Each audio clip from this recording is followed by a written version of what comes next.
Man, this guy working 7, 8, 9 o'clock at night, helping. He never shuts down. He works 24 hours all the time. So great job from Mike Daigle. Tremendous teammate, good doer.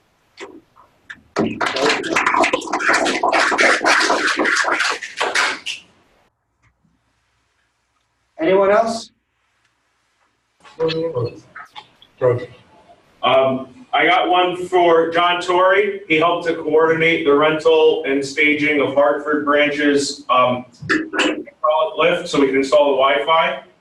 I have one for Rainey Weisler because he helped me install the Wi-Fi and go on a crazy arts and crafts project 30 feet in the air. I got one for Hartford warehouse crew.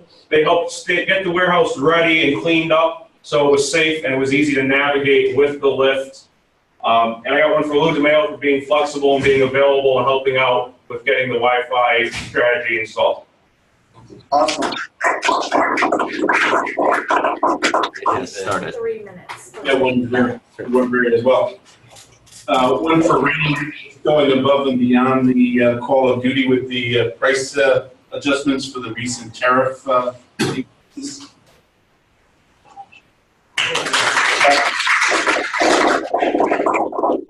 Well, this is for the entire purchasing team for creating a weekly commodity spreadsheet. It helps me tremendously, and they all did a great job on it.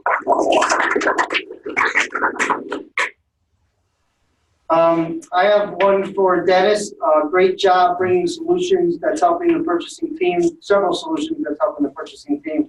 So great job on that, Dennis. I have one for Matt for coaching others and sharing his warehouse expertise and knowledge. Really helpful for us. And I have one for our greeter in New Haven, Jenny, who got 2 great reviews this week about customers going above and beyond. One of them, the customer actually did a Google review about how their 3-year-old was a little bit impatient, and she actually took the 3-year-old and kind of babysat while they picked out their selections, and they actually spent more money than they thought they were going to spend. So that's a great story. Any other purpose citations before? Go ahead, Peter. I have one for Mike Furstein that, well, I've been out of the office a lot for meetings and down in Norwalk, that he's really stepped up while I've been out, helped close, helped customer overload, that he's just been a force down here. So thank you. Very good. Good job, Mike. I've got 2. One for Jim Elliott. He's good deed doer, tremendous teammate, and a vendor believer, a solution deliverer. Always getting orders ready first thing in the morning so that our dispatcher can get our drivers out on the road right on time, be prepared and ready. And I have one for Calvin Donald. We just had the NAVAC counter day yesterday. He helped get everything set up, refilled the counter area to make a nice presentation for our customers walking in, had everything ready at the counter, made a great counter day. Awesome. Any other purchase citations? Mark, we have one up here in Hartford. Lou wants to recognize Jason Rainey and John Torrey, the Wi-Fi team. They checked all the squares from enthusiasm spreader, solution deliverer. They did a great job in installing the Wi-Fi here in Hartford, and it puts us one step closer to getting a win. So we're ready for it. Thanks, guys. Hey, Mark, can you hear me? Yeah. Mark? Yes. Hey, it's Tyler down in Stanford. We're having some problems with my video, but I have one as well. Okay. I've got one for Felipe Serna for being a good deed doer, for following procedure when it comes to ordering special order material for customers. And despite some challenges I threw at him, he was able to figure it out and take the extra initiative to keep our customer happy. Awesome. Any last one before we move on? Go ahead. Oh, Noah? Yeah. Noah, go ahead. This is for Jen Baylash in Norwalk. Jen, great job working with the warehouse team to ensure the $20,000 order was ready and left on time. Thank you very much. You are a good deed doer, great vendor behavior, tremendous teammate, vendor believer, and a solution deliverer.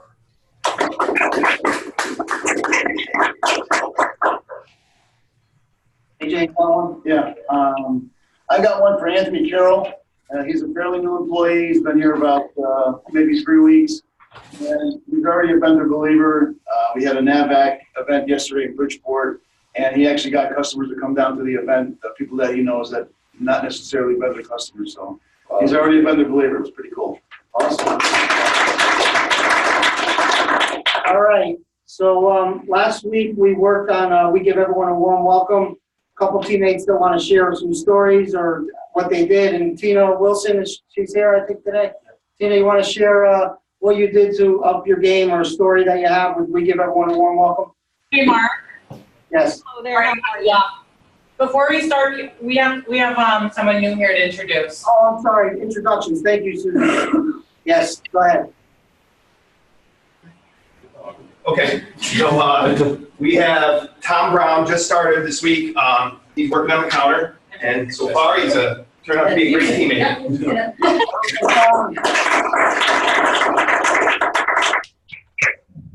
Sorry, thank you. No, thank you. Any other introductions we got to do? I missed that one. Brendan. Brendan from the New Haven warehouse. He does transfers. Brendan Dyer.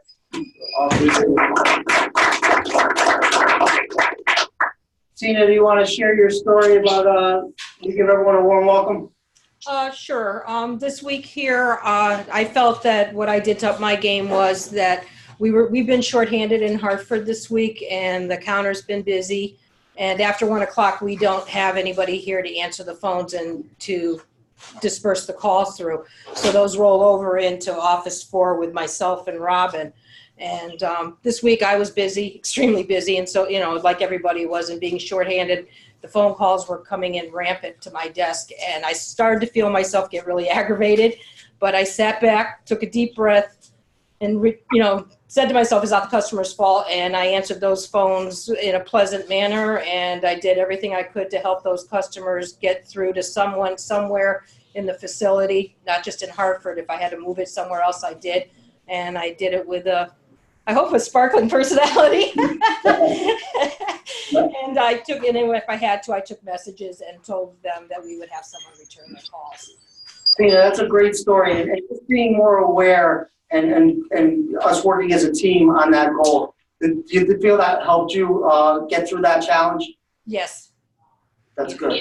That's an awesome story. And I think Sherry has something she wants to share with us. With the warm welcome, I try to, everybody that passes me, I try to at least say hello, make eye contact with them, no matter who they are, customer or fellow teammate. But also with customers, if I see them, just wandering around, I always make sure to get up and say hi to them and make sure that they're being helped and reassure that, someone's going to come to them shortly, because I don't want them wandering around aimlessly. So if I can help out the team in any way, give them a little extra time to get to that customer, I'm willing to do that. So. Awesome. Thank you for sharing that. So let's work on this next week. We communicate purposefully. A document speaks for itself. We like to say, regardless of your communication, think twice before hitting send. So sometimes in conversation, that's a pause. Max has gotten really good at those pauses in case anybody hasn't noticed. And so let's move on to today's subject matter. This week, we're going to talk about limiting beliefs. And limiting beliefs are both personal and corporate. And we're going to talk a little bit today. We're going to get some structure as to what our corporate and individual limiting beliefs are. And then next week, we'll talk about the cycle and how we can impact them in a more positive manner. I got a quick video for you, and then we're going to jump into the exercise.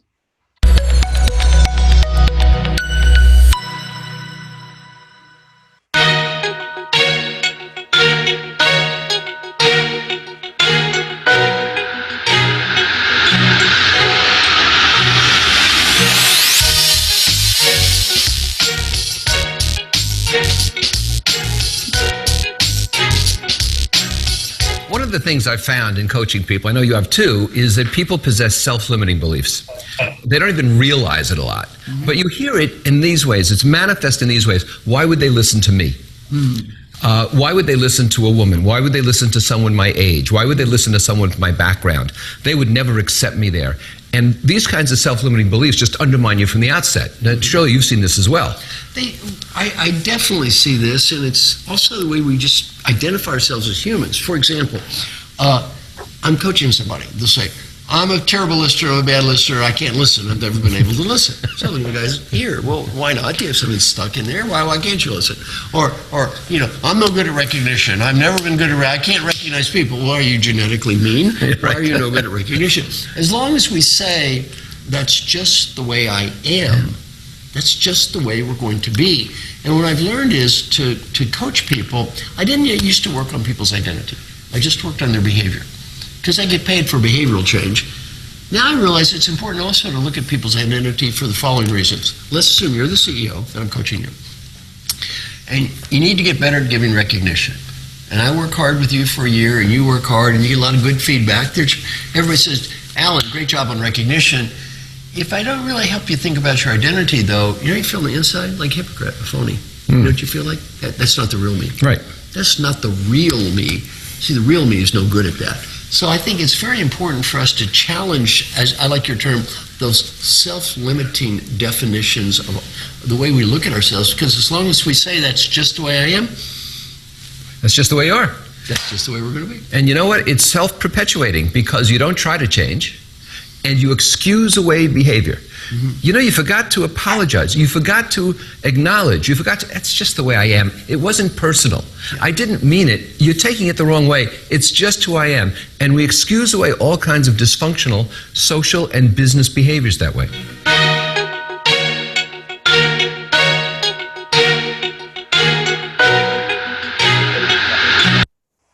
All right, so, Shelley, can you share the PowerPoint presentation? So what we're going to do now is we're going to look at limiting beliefs. And I have the definition here of what limiting beliefs are. Take a second to read through that. Can you move that bar? Yeah.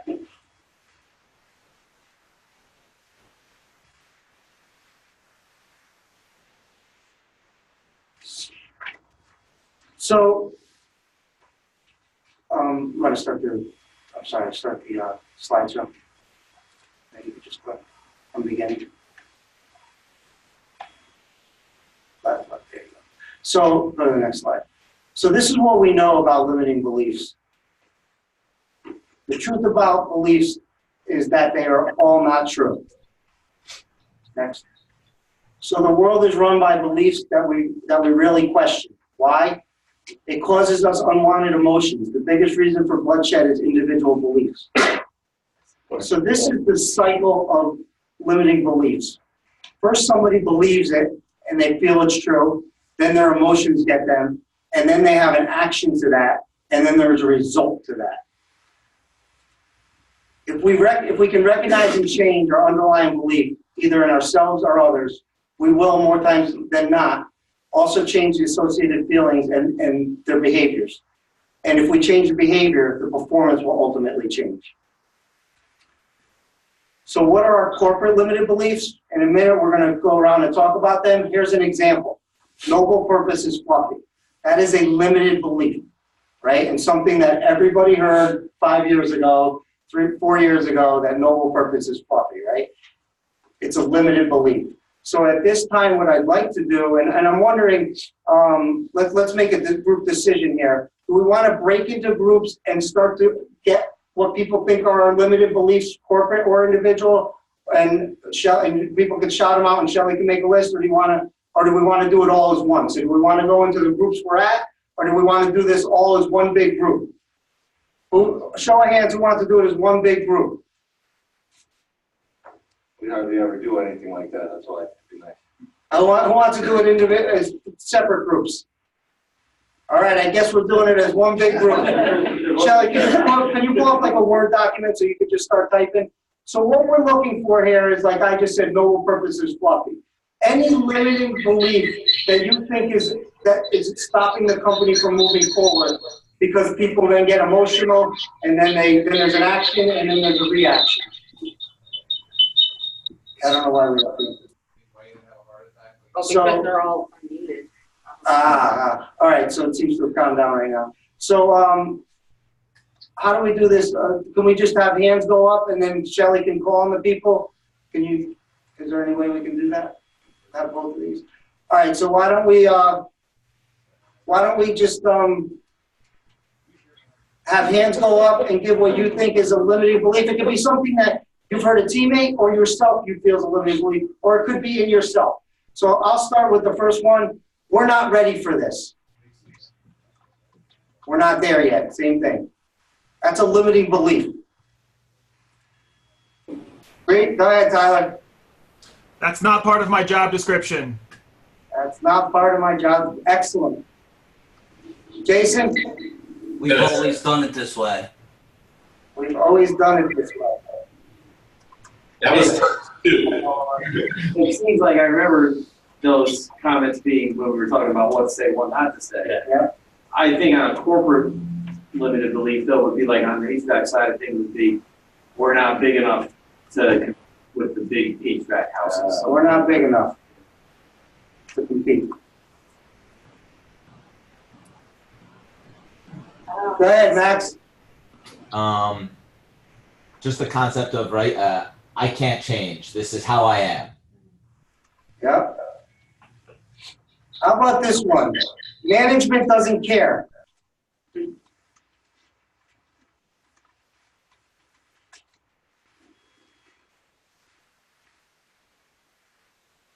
We don't have enough people. We don't have enough people.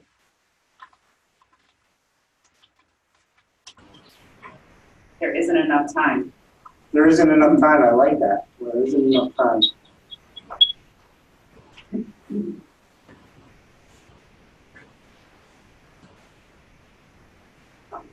Change is not good. What is that one? Change is not good. Change is not good.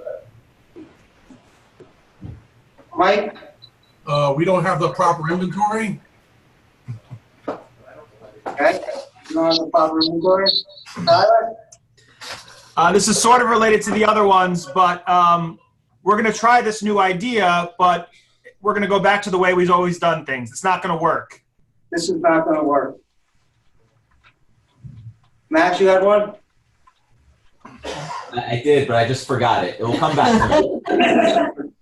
How about our customers won't want that? Our customers won't want that. We just don't got it. I love that one. Too expensive. It's too expensive. Too expensive.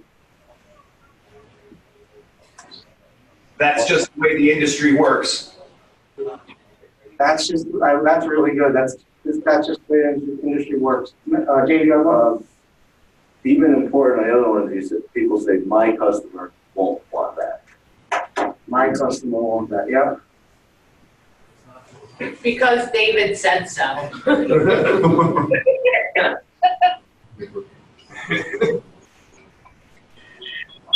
How about this one? You're not capable of doing the job.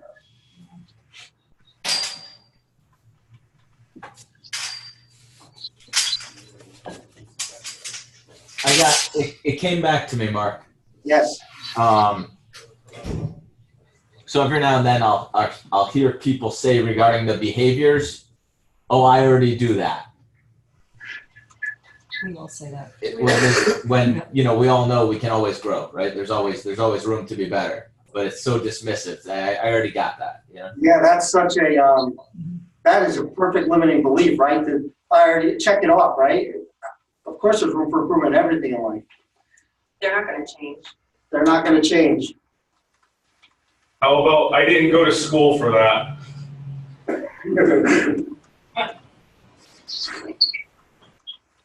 Think about in your individual life how you limit yourself by, I was meeting with somebody yesterday and we were reviewing the quarterly conversation training that they had, and they said to me, I'm not a good teacher. I'm not good speaking in front of other people. And then they said to me, but I had 4 people come up to me and tell me how great a listener I was and how good I speak in front of a group. So they're stopping themselves. So I think individually, this is also really important to look into. So if you want to throw individual ones up there, feel free. I'm only one person. I'm only one person. Yeah. How about, I can't. go ahead. How about a generic one? I can't. Just saying I can't. Yeah. I heard one going a few years back that I hear once in a while. I'm the only one who can do this.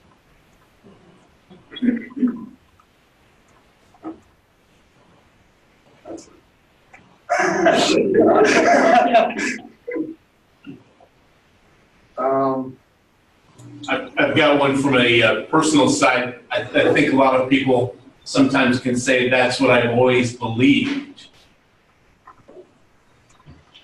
Give me an example of that, Dennis. That your beliefs may change due to circumstances. Okay, yeah.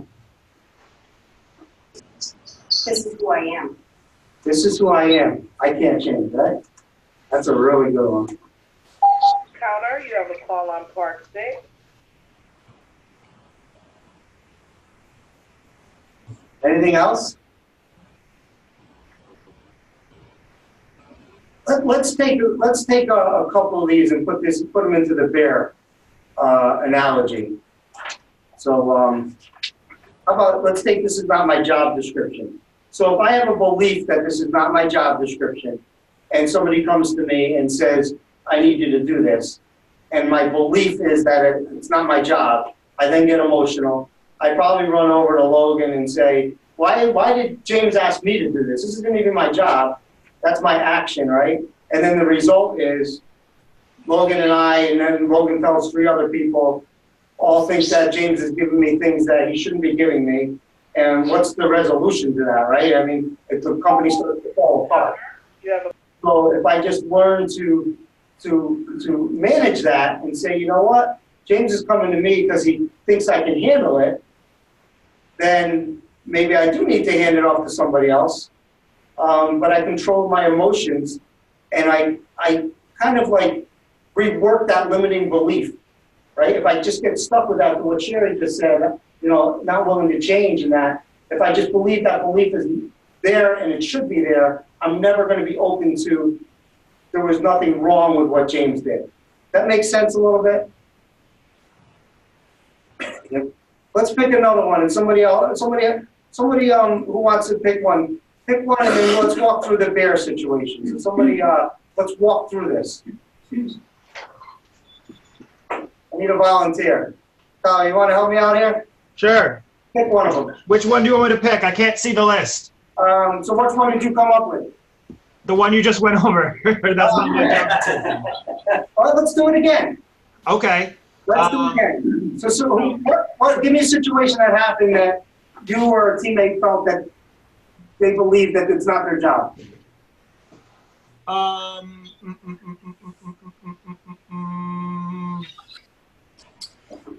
When customers try to push their work onto us as far as, you know, getting information about, you know, what they're doing at a job, and it's something that, you know, they feel like they should be doing themselves instead of having us do for them, right? So then it's like, well, this isn't part of my job. You should have this information for me, you know? But that said, that creates the emotion of like irritation and frustration because you're trying to do this in the context of several other things. That leads to the action of, well, maybe you blow it off for a little while, or maybe you procrastinate because you don't feel like it's something you should be doing. And maybe the customer gets irritated that you're not getting back to them right away, and then, you know, the customer maybe doesn't utilize us as much as they did before. That's just sort of a general example, right, of like how, you know, it not being my job description can impact the service we're providing to the customers if we don't embrace our opportunities to do everything we can for them. Yeah, so let's play that through. So the belief, if I'm hearing it correctly, is customers should know this. It's not my job. That's the belief, right? Yeah, and then sure. Then they come to you and they call you and they say, how do I install this water heater? Right? And so if your belief, and so try to put yourself in the situation hypothetically, that your belief is they should know this. What could, so your emotion gets riled up, like this is BS, if they don't know this, they're calling me for this. What would your action be in that heated moment? Like the wrong action, right? You're talking about following Bear? Yes, yes. So what action would you take? What would you do in that case? The action would be kind of you're dismissive, right? You blow them off a little bit, like, well, figure it out for yourself. Come on, I'm not a plumber. Yeah, figure it out for yourself, I'm not a plumber. And so what's the result of that? The result is a customer who doesn't get what they're looking for from us, and maybe goes somewhere else. Maybe goes to a competitor. And let me play this out. If they choose to not go to another competitor, what do you think that call is going to look like the next time that they call you? You think it's going to be a good call or not adversarial? Adversarial. So what are you doing by that limited belief? What are you setting yourself up to do? Fail, right? Right. Because they're never going to give you benefit of the doubt from their forward, right? Right, and you're poisoning the relationship a little bit. Yeah, that's good. That's good stuff. So how about this one? Management doesn't care. So if I believe that, right? If I believe that, and then last year we mixed up from a end of year party that we used to have spouses invited to a more information vendor 2.0, we made that decision. I could then say, if I had that limited belief that management doesn't care, my emotion would be, yep, here we go. Yep, they don't care. There you go again, cutting our spouses out. And then the action is I start telling everybody how bad management is at vendors. And then what's the result? The result is, can we be best place to work? Can we be a great team? Do our customers get impacted because of the way we feel? So what are the results of all that, right? So just limiting your belief, right? If you have you think you have validation that management doesn't care in this case, look at that. Look at that. Look at that valid information that you think you have and approach it in the right manner. And I would guarantee 9 times out of 10, you will find with all of these, there's no malicious intent. There's always some sort of strategy behind it, 99% of the time. So the reason for this today, and this is something that I read a book a year ago, and I decided to bring this subject matter up, is I think that at this point where we are, we're really limiting ourselves based off of our beliefs that are really not 100% true. And I notice myself doing this, so I will immediately, when somebody sends me an email that I have a belief that maybe that they don't have the best interests of the company, because it's limited, right? Because maybe they did one thing that led me to believe that I'm already categorizing them to do that. So what do I have to do? I have to get rid of that limited belief to the best of my ability, because it's not fair if somebody makes one mistake for them to be impacted for their whole career at vendors by Mark because he feels that way. It's a limited belief, right? So I just want to kind of like in our last 2 minutes, any comments before Max closes us out on that? Any comments on this? Was this helpful for anybody individually to kind of like be a self-awareness test for yourself? Yeah. Helpful, right? Anybody have any comments or questions? Max, you want to close us out? Matt's got one thing. So, it kind of goes to the be open to change. So it's part of the vendor belief. So it kind of, coincides with that, absolutely. That's what I got out of it. Thank you for pointing out that our core value, be open to change. That's just what this whole meeting was about. So thank you for that. Max? Yeah, great content today, Mark. And it's for me, it definitely can allow for some reflection, right? How we want to encourage people to step out of their comfort zone and try new things and evolve and push the envelope. And to your point, right? One person does something that maybe we disagree with, and then you can hold it against them, right? And that's not how we want to think or act. So yeah, great content. Everyone, thank you and have a wonderful weekend. And don't forget, we're going to work on We Communicate Purposefully. A document speaks for itself. Thank you, everyone. Enjoy your weekend. High fives.